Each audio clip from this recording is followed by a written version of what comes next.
Assalamualaikum warahmatullahi wabarakatuh. Saya Syifa Nimatul Maula dan teman-teman saya dari kelompok 4 akan menjelaskan materi tentang landasan sosial budaya dalam bimbingan konseling pada mata kuliah bimbingan konseling Islam. Anggota dari kelompok 4 yaitu 1. Muhammad Isro Mubarok, 2. Syifa Nimatul Maula, 3. Lia Rohali. Di sini saya akan menjelaskan faktor-faktor sosial budaya yang membutuhkan kebutuhan akan bimbingan. Contoh yang pertama yaitu perubahan konstelasi keluarga.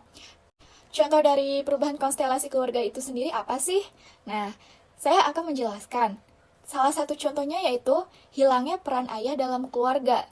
Peran ayah mungkin sangat penting di dalam keluarga karena ayah sendiri merupakan pemimpin dalam keluarga tersebut.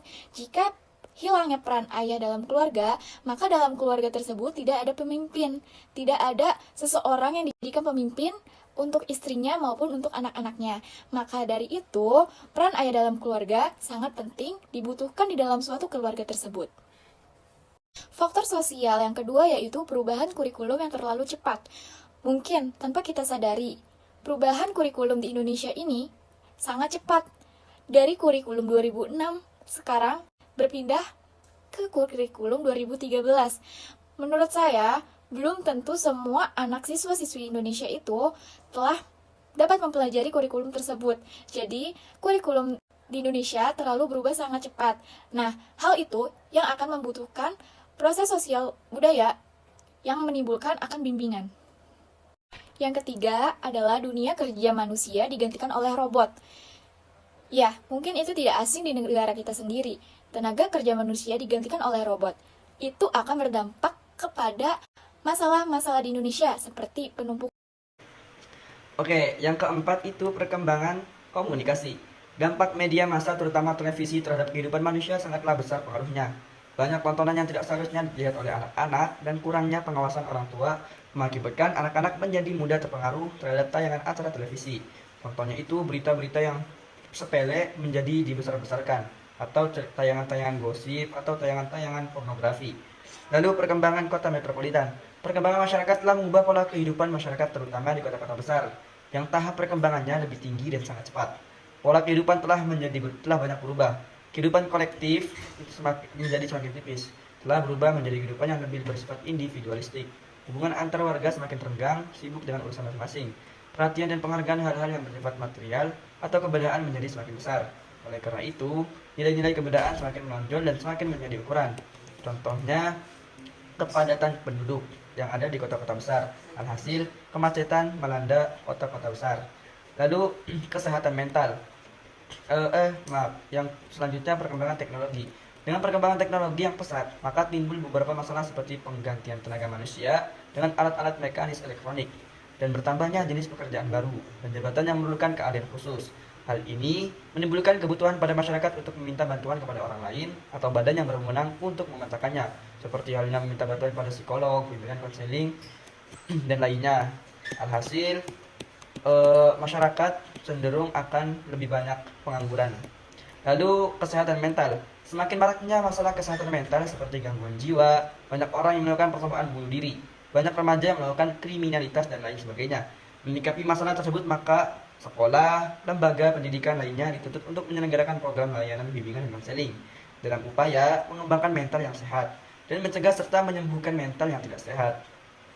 Lalu, seksisme. Seksisme merupakan paham yang mengunggulkan salah satu jenis kelamin dari jenis kelamin lainnya. Contohnya itu yang sering terjadi, laki-laki cenderung lebih pantas menjadi seorang pemimpin karena seorang laki-laki mampu berpikir logis dan rasional, sementara seorang perempuan tidak cocok menjadi seorang pemimpin dikarenakan cenderung hanya mengunggulkan ras yang satu dari ras yang lainnya. Jadi antara perbedaan adat itu lebih menonjol tuh. Alhasil contohnya itu eh, kebudayaan orang orang Jawa dan kebudayaan orang Timur itu jelas banget perbedaannya dan satu sama lainnya saling unggul mengunggulkan. Lalu kondisi moral di Indonesia itu cenderung lebih merosot terhadap anak-anak zaman sekarang. Contohnya, tingkah laku dan cara berpakaiannya tidak sesuai masyarakat yang ada. Seperti halnya kita diam di tempat diam di tempat lingkungan yang konon itu pesantren, lalu penampilannya itu seperti halnya preman, compang camping dan lain sebagainya. Lalu agama. Agama, kebebasan menganut agama sesuai dengan keyakinan masing-masing individu menyebabkan seorang individu berpikir dan menilai sikap agama yang dianutnya. Kadang menilainya berdasarkan nilai moral umum yang dianggapnya paling baik. Hal semacam ini kadang menimbulkan keraguan akan kepercayaan yang telah diwarisi dari orang tua mereka. Contohnya, dampaknya atau contohnya itu kebimbangan dalam diri atas keyakinan yang telah dianut. Jadi iman kepada agamanya itu merosot. Yang terakhir, kondisi sosial ekonomi. Perbedaan yang besar dalam faktor ekonomi di antara anggota kelompok campuran menimbulkan masalah yang cukup berat, terutama dirasakan oleh individu yang berasal dari golongan ekonomi lemah. Untuk menanggulangi masalah ini merupakan bimbingan baik bagi mereka yang berasal dari ekonomi lemah maupun dari golongan yang bersebaliknya. Karena banyak sekali kasus antara ras miskin dan ras kaya gitu loh. Jadi geng-gengan, adanya pengelompokan bagian sana kelompok orang miskin dan bagian sini kelompok orang kaya. Itu cenderung banyak sekali contoh-contohnya. Dan itu menyebabkan apa ya? Rasa pede atau bukan rasa pede ya. Eh, Penyebabnya itu alhasil seorang yang mempunyai kondisi sosial ekonomi rendah akan mewujudkan tindak kejahatan seperti halnya mencopet atau merampok atau membunuh gitu loh. Selanjutnya itu permasalahan yang terjadi dalam landasan sosial dan budaya. Dalam proses konseling akan terjadi komunikasi interpersonal antara konselor dengan klien yang mungkin memiliki latar belakang sosial dan budaya yang berbeda. Yang pertama itu perbedaan bahasa. Dalam perbedaan bahasa ini dapat menimbulkan permasalahan yang terjadi dalam bimbingan dan konseling, yaitu ketiadaan penguasaan bahasa asing yang dipakai oleh konselor ataupun guru pembimbing. Dalam proses konseling dengan latar budaya berbeda akan menyebabkan komunikasi dapat berhenti sama sekali atau tersendat-sendat yang mengakibatkan terjadinya kekurangan pengertian dan menimbulkan kesalahpahaman. Yang kedua itu komunikasi nonverbal. Dalam menggunakan bahasa nonverbal seringkali memiliki makna yang berbeda-beda dan bahkan mungkin bertolak belakang. Pesan-pesan yang disampaikan oleh isyarat dan tanda-tanda yang sama dalam bahasa nonverbal lainnya yang tidak banyak menolong. Bahkan seringkali isyarat dan tanda-tanda yang sama dalam bahasa nonverbal memiliki arti perbedaan bahkan bertentangan dalam budaya dan dalam melakukan konseling, sehingga hal tersebut dapat menimbulkan permasalahan dan bimbingan konseling, yaitu masih adanya konselor atau guru yang kurang memahami bahasa nonverbal, atau konseli atau murid yang memiliki latar belakang budaya berbeda.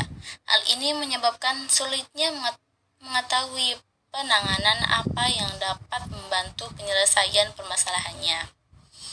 Yang ketiga itu stereotype. Stereotype cenderung menyamaratakan sifat-sifat individu atau golongan tertentu berdasarkan prasangka subjektif atau social prejudice yang biasanya tidak tepat. Hal ini dapat menimbulkan permasalahan, yaitu menyebabkan seseorang konselor memandang sesuatu atau khususnya orang lain menurut kemauan orang yang memandangnya berdasarkan anggapan-anggapan yang sudah tertanam pada dirinya, dan orang tersebut biasanya tidak mau menerima kenyataan-kenyataan yang berbeda dari anggapan sehingga mempersulit proses konseling berjalan dengan baik. Yang keempat itu kecenderungan menilai. Penilai terhadap orang lain memang sering dilakukan oleh individu-individu yang melakukan komunikasi. Kecenderungan nilai ini baik menghasilkan penilaian positif maupun negatif seringkali didasarkan pada standar objektif dan sering pula merangsang timbulnya reaksi-reaksi baik positif maupun negatif dari pihak-pihak yang menilai. Masih banyak guru-guru pembimbing ataupun guru BK yang menghadapi siswanya yang melakukan kesalahan kemudian langsung memberikan penilaian terhadap siswa tersebut tanpa mencari tahu apa penyebab masalahnya itu timbul, membuat guru tersebut sebenarnya tidak paham di mana letak kesalahan yang membuat siswa itu memiliki permasalahan. Yang keempat itu kecemasan, membuat guru tersebut sebenarnya tidak paham di mana letak kesalahan yang membuat siswa itu memiliki permasalahan. Yang keempat itu kecemasan. Sumber hambatan komunikasi dan penyesuaian yang lainnya ialah kecemasan yang ada pada pihak-pihak yang berinteraksi dalam suasana antar budaya. Kecemasan muncul ketika seseorang individu memasuki budaya lain yang unsur-unsurnya dirasakan asing. Kecemasan yang berlebih dalam kaitannya dengan suasana antar budaya dapat menyebabkan dia tidak tahu sama sekali di mana dan kapan ia harus berbuat sesuatu pada saat melakukan proses konseling. Masih ada konselor yang mengalami kecemasan karena hambatan komunikasi dan penyesuaian dengan klien yang berbeda latar belakang budaya sehingga proses konseling akan berjalan kaku tanpa komunikasi yang lancar. Mungkin cukup sekian dari kami, kurang dan lebihnya mohon maaf. Wabillahi taufiq wal hidayah. Wassalamualaikum warahmatullahi wabarakatuh.